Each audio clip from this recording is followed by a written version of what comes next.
The bike can moon also because some command in maybe on and maybe on an modo delegate. Because latest update I never take it concern the rearrest of Mathias Ezeaku no man when wetelu no zina sunna. Mathias Ezeaku bonya hapoko jogoto ogwu according to him. Na arụ adịrị ya na ya na ọ sị na ndị asọli isi kike egbe ewerapịa asa nwanne oke jeje egote ọgwụ. Mathias Ezeaku epụ adị ya disappear gbaa ọsọ Kunaida with ndị otu ya ha gbaa ọsọ from Abuja. Ihe bụ case a drop goal on Tuesday. Like I said, case a drop again on Tuesday. Because when I made my first video in the morning or that Wednesday morning, I'm not going to say no. Na hapugo Mathias Ezeaku. But in a statement you I said it on this channel. I said it. Man, ndị mmadụ bịa ụwa mee isi na nna ya na nna ekwu ihe na abụrụ ya. Mgbakwa nkịtị na-ene ha n'anya. Maka na asị na agbacha ọsọ agụọ mile. Most of you bụ just unu nọ into onwe ha na-akpọ 3 stages of isi teach ya na that na based on production. Enwe ndị na-produce, ndị marketers, ndị consumers. Ọ na-akwụkwọ dịkwa na blogging. Enwe ndị na-produce, enwe ndị na market ya, nwekwa ndị without consumers ahụ. So when me trying to market the thing enough to you as a consumer, in that mean I'm but you will not doubt a product to a seal in a nylon nyege. They expiring date 2028. While now we are 2024, 2023, no expire 2028. You do not doubt that product. If what's on na for any who na agwagi ha who has signal city in that so you know what he has be saying now. Mathias Ezeaku kita no underground cell in Abuja. And there are so many arrests that will still happen. Number one arrest I remember nwoke je shoti ya Mathias say na hana bu relating. Mathias kwanu jikwa no again where gwakwa ndị DSS mgbe na investigation na ha amarakwa this man that he actually paid the man to come and act as his brother. Oh him no say na ha kwụ the man ụgwọ. So, as it stands now, Mathias no into serious wahala. No into serious wahala. So because on the by Bobble Kabaru share this video. Subscribe to this channel. Give me a notification Bobble I post anything no so na batamaka bona no news abuna break na this issue be him me wetelu unu konyo abuna sulukwam we follow. Na sukwa no ko malo Igbo ni mma ebe onyo bana na mana biko Kabaru na this video to the end. Ya no chai the young man kawa on doing well access to other top people no jida case no na Abuja. And some other bloggers too need some Mathias because I want to some items I recover naka Mathias. When some items I recover naka. When I see is still linked to Mathias or the link to ihe ụmụnda na agbakpọkpọ na Igbo ana juzi is he linked to that okunu frebe the case na agabiga na because ana agwasa that phone is olezu why one na Onitsha can't you go and bring that phone ebe izole kai male because investigation is taking another turn again mana biko no God knows on the by latest update on Mathias rearrest yesterday. Omenala, last night I made a post very late at night about na Emego Mathias arrest again, like the second time had he arrested ya.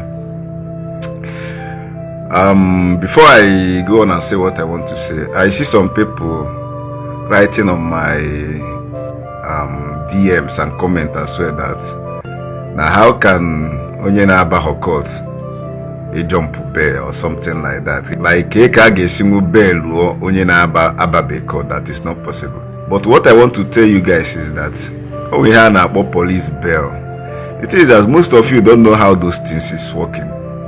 You know, and that has been your problem. Ndi Omenala Igbo. You don't know law, you don't know how those things work. And that's why some of you have to name me home, name me heru onu kosi soon. Feel you now when he name no normal things to do, but well, that is by the way. So on the latest updates, Mathias is currently in the cell, underground cell. After make a post about Nobaro also na Abuja, no se hakoje goro we nariye.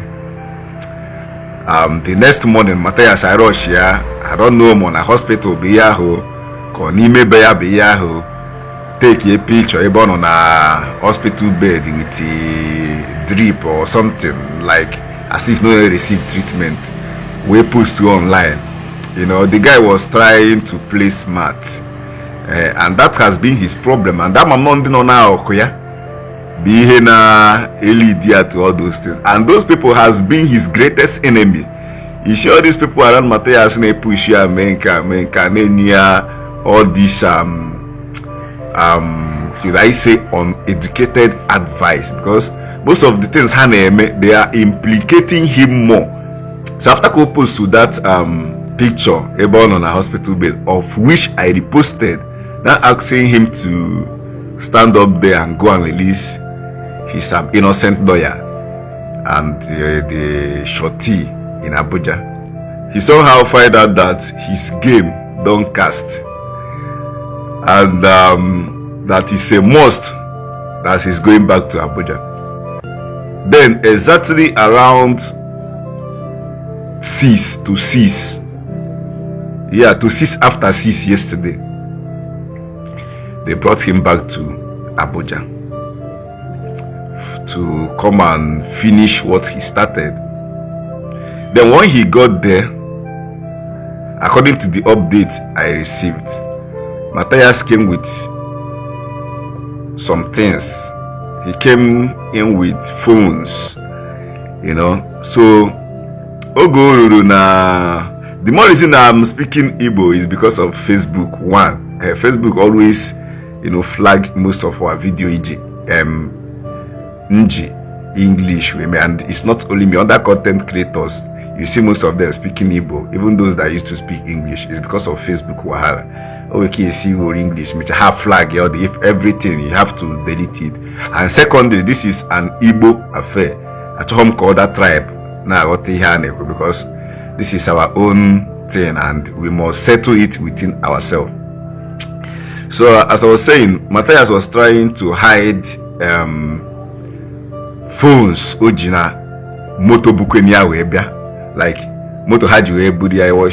He was trying to hide some certain things. I don't know, amami here offer only hide the phone, of which Omarano na cameras is around everywhere within that surrounding.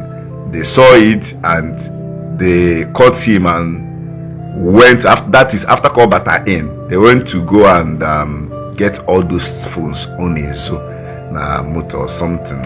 Me here na phone. Then they took him in, and he came in with a strange kind of, but the Isiagu drip, like and a treatment and it in a kind of hospital. Mazim was strange. My brain is not is no longer functioning well. I'm that you guys know what I'm saying, what I'm trying to say. Yeah, and a treatment. He came in with it, and even before his arrival, the commissioner of police is there already, because this case now has lingered. Mathias was here also made the whole thing, or like the matana don't go higher. According to them, Mathias may play a criminal act. Obuzo made the thing no have may arrest. That no fufu no mafu. They kept on dwelling on that particular sin. No phone no mafu that is a criminal act. Now somehow no one is only phone. You know these DSS people, sometimes they can overthink and try to picture situation and read mind and read. Then secondly, he lied to them that not only go to we na cheaters from there on to Onitsha DNS celebrate also the art account. Then this one again, you know, that's this thing now is the main thing that we take this case to go higher than assassination self. You know. Then when he came in, commissioner of police is around there, because like I said earlier, onye ya na ya na-emekọ ihe, ndị ha na ha na-emekọ ihe bụ ndị nwe ọfịs, ndị dị way connected, ndị nwe contact, ndị like ọ bụrụ ihe ụmụazị. So he came in and was trying to present to them that ihe eji ana treatment in ya n'aka, no order na treatment or whatever. They told him to just shut up and remove that nonsense. So they see that thing. They remove that thing from his hand with he and that underground cell. Then the lawyer had to go, like they, all because of him, KJ Moro, the lawyer T there. So after Kobias, they released the lawyer to go. Then there is this the shorty, Imana actually grant give like marriage stand again. Sometimes I gotta say onye nwe landed property, onye nwe iho na-eme baruru, onye nọ na government house ama, something like that. One man stand there, Mathias Shoti, a big businessman in Abuja. According to update that the man is trying to claim that Mathias is his brother, that he's somehow related to Mathias, and that's why he is standing for, like normal Mathias Ono. That's why he is trying to stand for him. Kawe grant Kwano, so that Mathias Poje Guru Diogu that yesterday we actually queen Azu.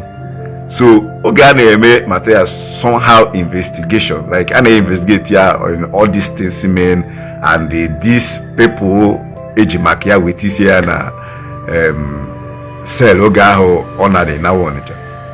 He went for Mathias went to tell those DSS commissioner and everybody know there that he don't actually know the man that way, that they paid the man 5 million naira.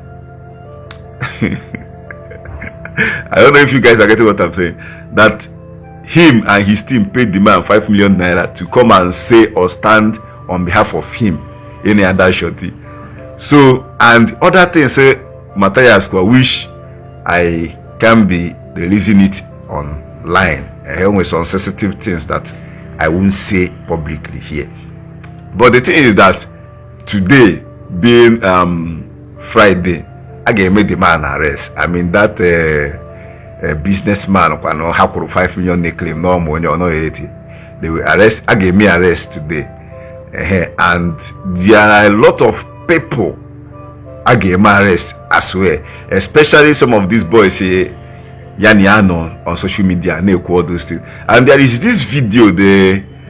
I heard something about a video as na Mathias say now maybe on Hagesi na Ebu Christian or Hagesi na Amono or something like that. I will still get the full update today and other latest ones, because that yesterday I was tired. I went to some people that saw me around around Satellite Town yesterday.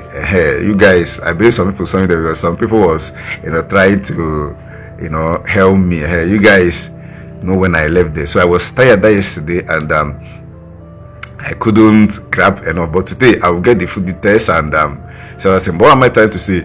Many of these people and me online are likely to be arrested. They will join Mathias because again there is because of all this hiding of phone, throwing of phone and other things Mathias name, they are kind of suspecting that, or as I heard, don't wake at the information will be a different source, that Mathias have something or is like unverified, have something to do with a particular group of people over there. So on a plan, I don't know, but look at the updates here. Though I don't want to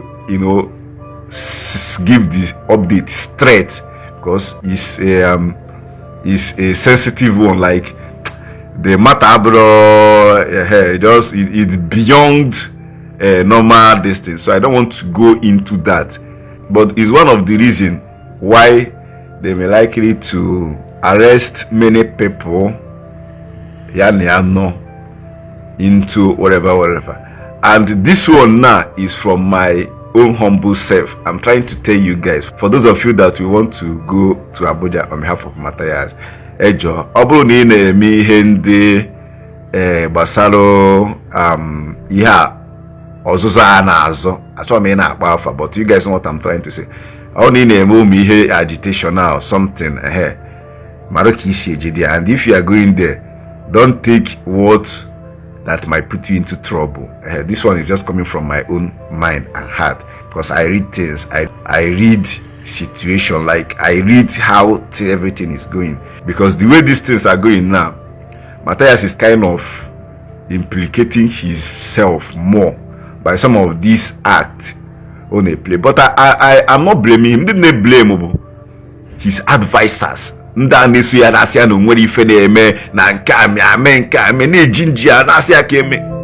has been his main problem.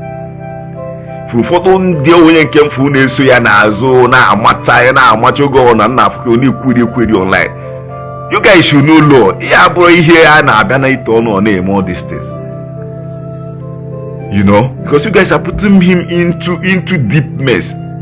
Okay, now, yesterday, I believe before yesterday, I believe that now this matter will have been settled.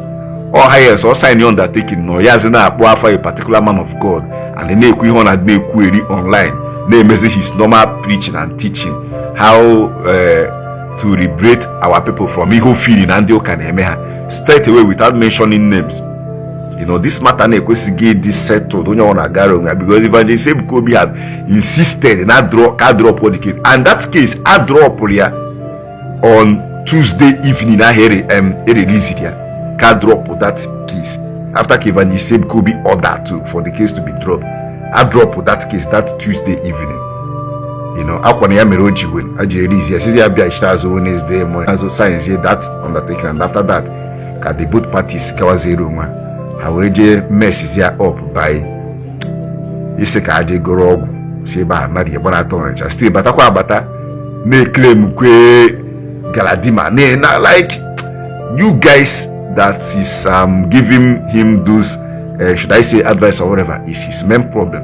So let me stop here. I still have a lot of updates, but I'll be taking it one after the other. Understand? But always share this video so that everybody will see how this case is going, and always drop your opinion or what you think or advice on the comment section. Make sure you share this video after watching. God one.